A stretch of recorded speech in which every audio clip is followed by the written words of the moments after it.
우리는 고난주간의 시작인 이 종려주일을 보내고 있습니다. 사순절의 마지막 고난주간에 이 호산나를 부르며 찬양하는 것이 어쩌면 약간 이상하게도 됩니다. 우리 주님은 찬양받기 합당하지만은, 그렇지만 이 예루살렘에 입성하는 것이 왕으로서, 세상 왕으로서 등극하려는 같은 사람들의 오해가 아니라 십자가를 지러 가시기 때문에 그런 거죠. 처음으로 많은 사람들이 예수 그리스도를 크게 환영하면서 그의 겉옷을 벗어 기대 깔고 종려가지를 흔들면서 호산나 호산나 했을 때 제자들이 얼마나 흥분했을까요? 이제 됐다, 이제 세상에서 한 자리 차지할 때 드디어 왔구나 하면서 흥분했을까요? 그러나 예수 그리스도의 십자가는 그 모든 것들을 산산조각 내버리고 말았어요. 그들의 기대는 산산조각 나고 예수님은 온갖 형용할 수 없는 고초와 고난을 받고 십자가에 못 박혀 죽으셨습니다. 사실 주님께서는 평소에 그 사랑하는 제자들을 친구라고 부르면서 이렇게 꼭 가르쳤어요. 우리 한번 읽어볼까요? 내가 내 친구 너희에게 말하노니 몸을 죽이고 그 후에는 능히 더 못하는 자들을 두려워하지 말라. 마땅히 두려워할 자를 내가 너희에게 보이려니 곧 죽인 후에 또한 지옥에 던져 넣을 권세 있는 그를 두려워하라. 내가 참으로 너희에게 이르노니 그를 두려워하라. 안타깝게도 우리 주님이 잡히실 때 제자들은 사람이 두렵고 세상 권세가 두려워서 그를 부인하고 도망가 버렸어요. 주님을 배반하고, 주님 십자가에 못 박혀 죽으시고 이제 장사 지내야 되는데 그 장사 자리에 코빼기 비치는 사람, 그런 제자 하나도 없는 거예요. 이런 상황에서 당당하게 빌라도에게 예수님의 시체를 요구하는 한 사람이 있었습니다. 그 사람이 아리마대 사람 요셉이었어요. 그 요셉을 오늘 본문은 이렇게 소개하고 있습니다. 아리마대의 부자 요셉이라는 사람이 왔으니 그도 예수의 제자라. 참으로 이 성경이 아리마대 요셉이야말로 주님의 진실된 제자다라고 소개하고 있는 거예요. 누가는 의사답게 이 아리마대 요셉을 좀 더 자세하게 소개하고 있는데요, 우리 한번 읽어볼까요? 공회의원으로 선하고 의로운 요셉이라 하는 사람이 있으니 그들의 결의와 행사에 찬성하지 아니한 자라. 그는 유대인의 동네 아리마대 사람이요 하나님의 나라를 기다리는 자라. 그는 불의에 모두가 예할 때 아니오라고 외칠 수 있는 용기 있는 사람이었어요. 그래서 예수님을 십자가에 못 박자는 사내들인 공의회에 그는 반대를 했던 것이 분명합니다. 여러분, 이런 용기 있는 행동 어떻게 되는 겁니까? 사내들인 공의회라는 영예스러운 그런 것을 잃어버릴지도 몰라요. 더더군다나 예수님의 시체를 달라고 하니 이제 유대교에서 출교당할 수도 있고요, 또한 생명의 위협까지 있는 상황이었습니다. 그러나 요셉은 사람을 두려워하지 않고 하나님 나라를 기다리던 자답게 당당하게 예수님의 시신을 요구하고 있고, 그래서 예수님의 장례를 잘 치러 드렸습니다. 본문에 나오지 않지만 요한복음 3장에 보면 영생을 물었던 니고데모 역시 향품을 가지고 와서 예수님의 장례를 도왔다고 하지요. 평안할 때 혼자 잘 믿는 것처럼 떵떵거리며 떠벌리던 사람, 그런 사람이 있는가 하면 이렇게 참으로 평소에는 잘 드러나지 않지만은 참으로 위험한 상황에, 위급한 상황에도 주의 제자됨이 분명하게 드러나는 숨은 주의 제자가 있었던 겁니다. 참 귀하잖아요. 그런데 정말 더 귀한 거는 평소에도 그리스도인임을 시인하며 그리스도의 향기 되어 살기를 힘쓰면서 어떤 위험한 상황에서도 자기의 책임을 다할 줄 아는 자가 더 귀한 제자임을 믿습니다. 저와 여러분이 그렇게 되기를 주의 이름으로 축복합니다. 아리마대 요셉, 빌라도로부터 예수님의 시체를 넘겨받은 후 얼마나 정성껏 그 몸을 닦아드렸을까요? 그 가시 박힌 면류관 벗기시고 그 핏자국을 닦았을 거예요. 손과 발에 못 박혀서 흘린 그 핏자국 닦고, 창에 옆구리 찔린 그 못자국, 그 창자국 핏자국 닦고, 온몸에 채찍 맞아 흘린 그 핏자국을 울면서 눈물 흘리며 그 핏자국을 닦고, 자기가 입으려고 준비했던 세마포 그 수의를 깨끗한 세마포를 예수 그리스도의 몸에 입혀 드렸습니다. 여러분, 인자는 머리 둘 곳이 없도다. 새들도 거처가 있고 공중에 여우도 거처가 있는데 인자는 머리 둘 곳이 없도다 했던 주님께서 언제 그 고운 깨끗한 옷을 입으셨겠습니까? 참으로 이 아리마대 요셉으로 말미암아 죽어서야 그 깨끗하고 고운 옷을 입게 되신 거죠. 그리고 요셉은 자기 신을 위해 준비해냈던 좋은 무덤, 그는 부자라고 소개하고 있어요. 돌로 판 아주 좋은 무덤, 그 새 무덤을 예수님 앞에 아낌없이 내드려서 장례를 치렀습니다. 주님의 제자로서 헌신한 아름다운 모습이죠. 여러분, 오늘 종려주일에도 마찬가지잖아요. 예수님께서 하나님 말씀을 이루려 했는데 필요한 것이 있었어요. 바로 나귀였어요. 근데 아무도 나귀 준비한 사람이 없었잖아요. 제자들 중에는.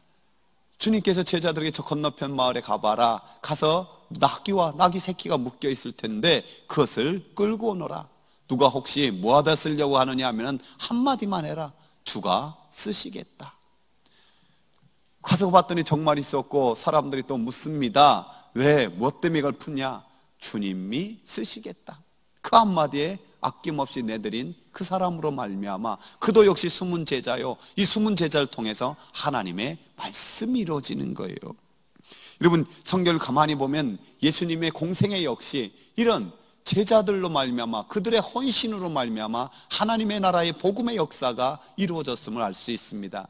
누가복음에 기록된 말씀을 한번 천천히 같이 읽어봅시다. 그 후에 예수께서 각 성과 마을에 두루 다니시며 하나님의 나라를 선포하시며 그 복음을 전하실새 12제자가 함께하였고 또 악귀를 쫓아내심과 병 고침을 받은 어떤 여자들 곧 7 귀신이 나간 자 막달라인이라 하는 마리아와 헤롯의 청지기의 구사의 아내 요한나와 수산나와 다른 여러 여자가 함께하여 자기들의 소유로 그들을 섬기더라. 아멘. 예수님의 복음을 듣고 그 주님의 권능으로 말미암아 귀신이 쫓겨나고 병 고침을 받은 여인들, 그 여인들이 그 은혜에 너무너무 감사하여서 주님과 그 제자들을 섬겼어요. 어떻게 섬겼습니까? 자기의 소유로 섬겼다는 거예요. 예수님이 공생애 가운데 돌로 떡을 만들어 드신 것이 아니라 이런 아름다운 헌신의 역사로 하나님의 나라의 역사를 써가고 복음의 역사를 써 나갈 수 있었습니다. 이 여인들의 헌신이 어디까지 이어지고 있습니까? 주님을 따르던 제자들 다 도망갔지만은 그들이 끝까지 주님을 따른 자로 오늘 본문은 기록하고 있어요. 그래서 막달라와 다른 이름의 마리아가 주님의 십자가 자리도 지키고 아리마대 요셉이 그 시신을 달라 했을 때 또 무덤에 장사하는 그 모든 것까지도 함께 지키는 자로, 후에는 부활의 첫 증인으로서 그 주님 앞에 가서 부활의 첫 소식을 경험하고 첫 증인으로서 쓰임받는, 십자가를 지키니 부활의 영광도 가장 먼저 받는 그런 영광을 누리고 있는 거예요.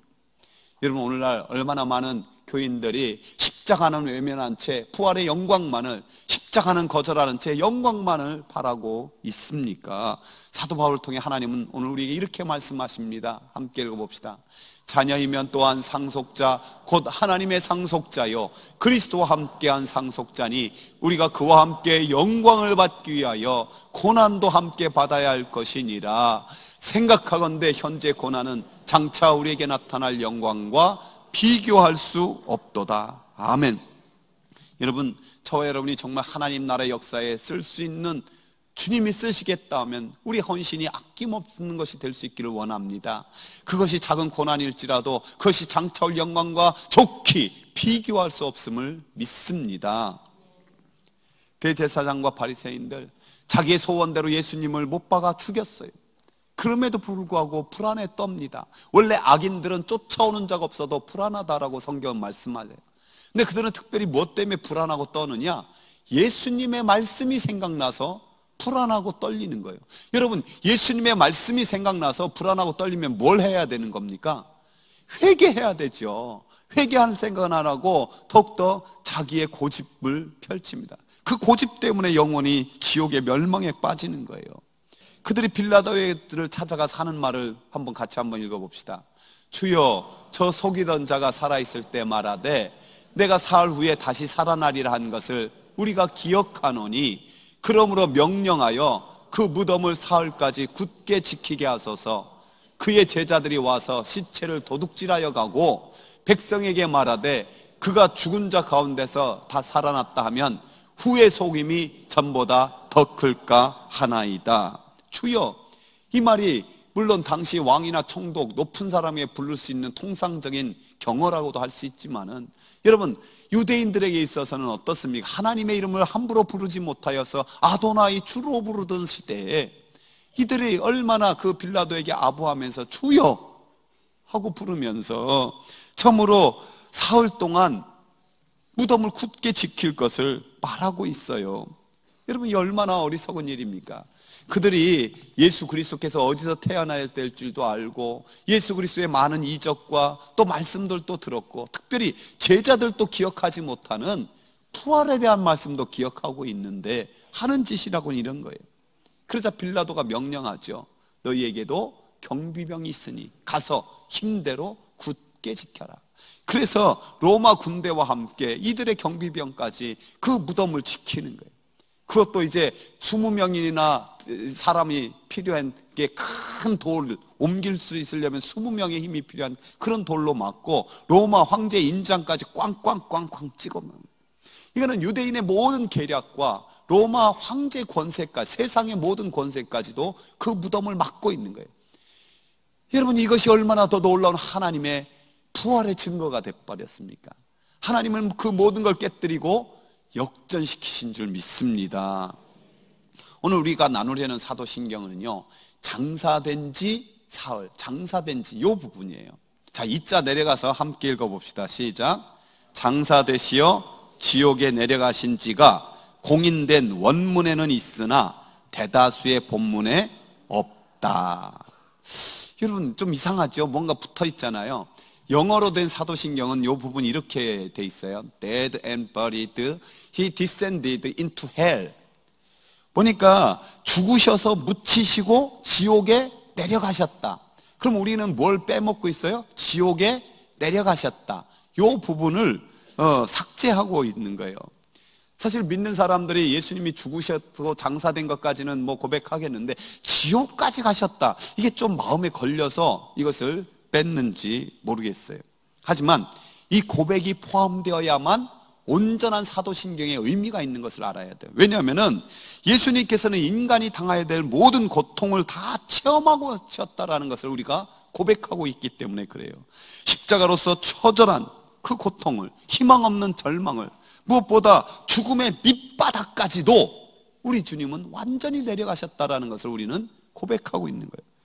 그래서 장로교의 시조인 장깔뱅은 이렇게 말하고 있습니다. 예수님께서 죽으신 다음에 파묻혀시고 또 우리 지옥에 내려가지 않으셨다면 우리의 구원이 완성될 수 없습니다. 예수님은 우리의 죄와 허물을 모두 담당하셔서 고난 받으셨을 뿐만 아니라 그 결과인 죽음의 지옥까지도 체험하셨다는 거예요. 다 담당하셨다는 거예요. 여러분, 그렇잖아요. 우리 인생의 끝이 어디예요? 죽음이잖아요. 영혼의 끝은, 불신자는 지옥에 끝이는 거예요. 그러니까 예수 그리스도께서 인생과 영혼의 종착역까지 찾아가셔서 우리의 죽음의 권세를 깨뜨렸을 뿐만 아니라 지옥의 권세도 깨뜨렸다라는 것을 고백하기 위해서 이렇게 사도신경은 기록되어 있습니다. 그래서 우리가 장로교회에 속한 우리는 이 고백대로 하는 것이 사실 좋지만은 이렇게 지금 하지 않더라도 그 의미만큼은 우리가 분명히 마음에 담아서 드리는 것이 필요합니다. 여러분, 우리 주님께서 지옥을 얼마나 안타까워하십니까? 사실 우리가 구원받아 천국 간다, 반대말은 뭐예요? 이제 지옥에 가지 않는다라는 거죠. 주님은 아무도 지옥 보내기로 쉽지 않으세요. 그래서 그 바리새인 사두개인을 향해서도 마지막까지 이렇게 간절하게 화를 내면서 선포하셨어요. 화 있을진저 외식하는 서기관들과 바리새인들이여, 너희는 교인 한 사람 얻기 위해서 바다와 육지를 두루 다니다가 생기면 너희보다 배나 더 지옥 자식이 되게 하는도다. 뱀들아, 독사의 새끼들아, 너희가 어떻게 지옥의 판결을 피하겠느냐라고 말입니다. 여러분, 이처럼 예수님께서 지옥에 내려가셨다라는 것과 함께 또 다른 해석이 하나 더 있어요. 그것은 이 영어에서 말하는 헬, 이 헬이 꼭 지옥을 말하는 게 아니라 음부, 우리가 죽어서 가는 저승, 이것을 말하는 것이다. 이 히브리 원문에는 스올이라고 되어 있고요, 헬라어에는 하데스라고 하는 이것이 음부로 번역되어 있고, 우리가 흔히 말하는 이제 이 땅 삶을 끝나고 저 세상이다, 이 정도의 표현인 거예요. 그래서 다윗도 이런 고백을 했거든요. 내가 주의 영을 떠나 어디로 가며 주의 앞에서 어디로 피하리이까? 내가 하늘에 올라갈지라도 거기 계시며 스올, 음부에 내 자리를 펼치라도 거기 계시나이다. 뭐 다윗이 지옥 가겠다고 했겠어요? 선한 왕이었던 히스기야도 이런 고백을 했어요. 우리 함께 읽어볼까요? 유다 왕 히스기야가 병들었다가 그의 병이 나은 때 기록한 글이 이러하니라. 내가 말하기를 나의 중년에 스올의 문에 들어가고 나의 여생을 빼앗기게 되리라 하였도다. 그러니까 스올은 죄 짓는 그 벌 받는 지옥이 아니라 그냥 죽은 자들이 가는 저 세상 정도로 성경은 번역하고 있어요. 이 헬라어의 하데스 외에 게헨나라는 말 들어봐서 게헨나, 이 게헨나가 바로 이제 지옥을 말하고 있습니다. 죄인들이 정말 형벌받는 것. 주님께서 최후 심판에서 이렇게도 말씀하셨죠. 이 무익한 종을 바깥 어두운 데로 내쫓으라. 거기서 슬피 울며 이를 갈리라 하니라. 이 슬피 울며 이를 갈아야 되는 바깥 어두운데, 여기가 게헨나, 지옥임을 알 수가 있습니다. 그러니까 주님은 이 지옥에 간 게 아니라 그냥 수월, 음부에 거하셔서 참으로 형벌까지 받지는 않으셨다, 이런 주장이에요. 근데요, 이게 그렇게 두 가지 주장이 다 그렇게 뭐 어떤 게 맞느냐 틀리냐가 중요한 게 아니에요. 중요한 건 뭐냐면은 예수님은 단순히 육체적 죽음만이 아니라 전인적인 완벽한 죽음으로 우리를 모든 것을 다 감당했다는 거예요. 자, 이제 여러분이 정신을 차리고 잘 들어보세요. 이런 거예요. 예수님께서 이 땅에 공생에 사셨을 때는 사람들이 예수님의 뭐가 믿기 어려웠겠습니까? 그의 하나님, 신성이 믿기 어려운 거예요. 이런 거예요. 예수님께서 보니까 나랑 같이 밥도 드시고 깍두기 김치도 드시고, 주님은 깍두기 김치는 안 드셨을 거예요. 하여튼 먹으시고 주무시고 때론 피곤해 하시고, 보니까 우리 뭐 얼굴도 눈도 코도 나랑 비슷하고, 그런 분이 이적을 일으키긴 하는데 천지 만물을 창조하신 하나님, 그 하나님의 아들 메시아라는 것이 이게 믿기 어려워지는 거예요. 그런데 막상 주님이 십자가에 달리시고 또 부활 승천하신 후에는 또 생각이 바뀌는 거예요. 야, 그분이 참으로 그 날 때부터 눈먼 자를 눈을 뜨게 하시고, 그분이 귀신을 쫓아내시고 오병이어 일으키시고 무리를 걸으시고 죽은 자를 살리시는 그분, 그분이 어떻게 나와 똑같은 인간이 될 수 있단 말인가. 이게 오히려 예수님의 신성이 믿어지는데 인성에 대해서 오히려 약간 헷갈려지기 시작하는 거예요. 그래서 인성은 부인하고 신성만 믿는 무리들이 생겨났어요. 그들이 여러분이 많이 들었던 대표적인 영지주의 이단이에요. 그래서 성경은 이런 이단을 경계하기 위해서 분명히 이렇게 말씀하고 있어요. 함께 읽어봅시다. 사랑하는 장들아, 영들을 다 믿지 말고 오직 영들이 하나님께 속하였나 분별하라. 많은 거짓 선지자가 세상에 나왔습니다. 이로써 너희가 하나님의 영을 알지니 곧 예수 그리스도께서 육체로 오신 것을 시인하는 영마다 하나님께 속한 것이요. 아멘. 예수님 생전에는 예수님의 하나님 되심이 믿기 어려웠는데 부활 승천하신 후에는 사람 되심, 인성이 믿기 어려운 그런 상황에서 사도신경은 분명히 선포하는 거예요. 예수님께서는 십자가에 못 박혀 죽으시고 장사 지내셔서 음부에까지 가셨음을 고백함으로 예수님의 인성을 확증하는 거예요. 그 받으신 고난과 죽음이 확실한 역사적 사건, 구원의 사건이다라는 것을 말씀하고 있는 겁니다. 십자가에서 뛰어내리라고 끝까지 유혹했던 이 사두개인과 바리새인 제사장들, 예수님의 공생애 중에서도 얼마나 많은 표적을 요구했습니까? 주님께서 그 수많은 표적을, 이적을 행하셨음에도 불구하고 끝까지 표적을 요구하는 그들에게 주님은 이렇게 말씀하셨잖아요. 악하고 음란한 세대가 표적을 구하나 선지자 요나의 표적밖에는 보일 표적이 없느니라. 요나가 밤낮 사흘 동안 큰 물고기 뱃속에 있었던 것 같이 인자도 밤낮 사흘 동안 땅속에 있으리라. 우리 주 예수 그리스도께서 요나처럼 장사 지낸 바 되셔서 사흘 동안 무덤 속에 계셨어요. 완벽한 죽음으로 우리의 죽음을 대신하셨어요. 이것이 우리가 받을 황홀한 구원의 표적이 됨을 믿습니다. 그래서 우리가 사흘 동안 주님은 완벽한 죽음을 당하셨다는 이 고백 아래 우리도 적용할 수 있어야 돼요.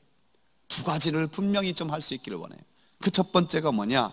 이제 우리도 죽음이 두렵지 않은 사람이 되었다라는 거예요. 한번 고백해 봅시다. 나는 죽음이 두렵지 않습니다. 정말 그렇습니까? 왜요? 이미 사망에서 생명으로 옮긴 자 됐다고 성경은 말씀하기 때문에. 할렐루야. 여러분, 진심으로 예수 그리스도를 믿는 자 어떤 죽음도 두렵지 아니함을 믿습니다. 우리가 죽음을 그리스도인들은 더 이상 두려워할 필요가 없습니다. 또한 이 땅에서 어떤 고난도 역시 두려워하지 않기를 바랍니다. 여러분, 우리에게 종종 찾아오는 괴로움, 두려움, 또 오해로 말미암은 극심한 그런 말할 수 없는 고통, 참으로 지독한 절망적인 상황들, 우리에게는 표현할 수 없는 그런 문제들이 얼마나 많이 생깁니까? 그러나 이 고난들 대부분은 막 화나는 어떤 일이 있어도 그냥 에휴, 내일은 내일에 맡기자 하고 잠이나 한밤 자자. 하루만 지나도 대부분 좀 많이 사그러들잖아요. 그래도 안 되는 거는 3일을 좀 참아보십시오. 우리 주님 3일 동안 무덤에 있으니까. 이 또한 지나가리라. 이 또한 지나가리라. 여러분, 근데 참고 견디면서 그냥 견디서는 안 돼요. 우리 그리스도인들은 해야 될 일이 하나 있어요. 뭐 해야 됩니까? 기도해야 되죠. 기도해야 되죠. 간절히 하나님 앞에 그거를 맡길 수 있어야 돼요. 이스라엘 백성이 포로 기간에 하만이라는 못된 놈이 있었잖아요. 그가 자기한테 인사 한마디 안 한다고 그 종족 자체를 멸하려고 그러는 거예요. 그래서 왕을 교묘하게 꼬셔가지고 유대인 전부 다 몰살할, 죽일, 사형당할 그런 날 받아놨어요. 그런 상황에서 에스더가 왕비로 있는데 함부로 왕 앞에 못 나가는 거예요. 그러나 그의 삼촌 모르드게가 네가 이때를 위하여 왕비된 거 누가 아느냐 강력하게 도전하자 그가 삼촌에게 이렇게 부탁을 드립니다. 함께 읽어봅시다. 당신은 수산에 가서 수산에 있는 유다인을 다 모으고 나를 위하여 금식하되 밤낮 3일을 먹지도 말고 마시지도 마소서.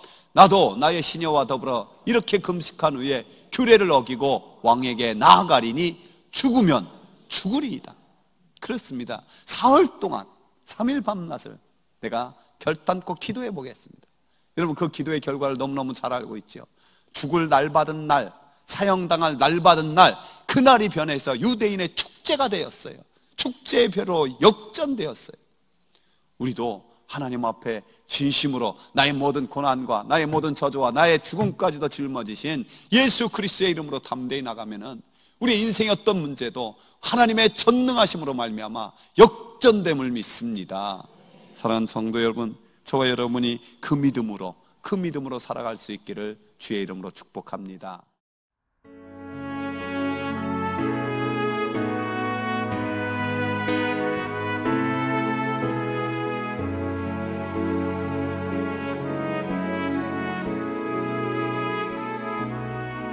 주님 앞에 섭니다.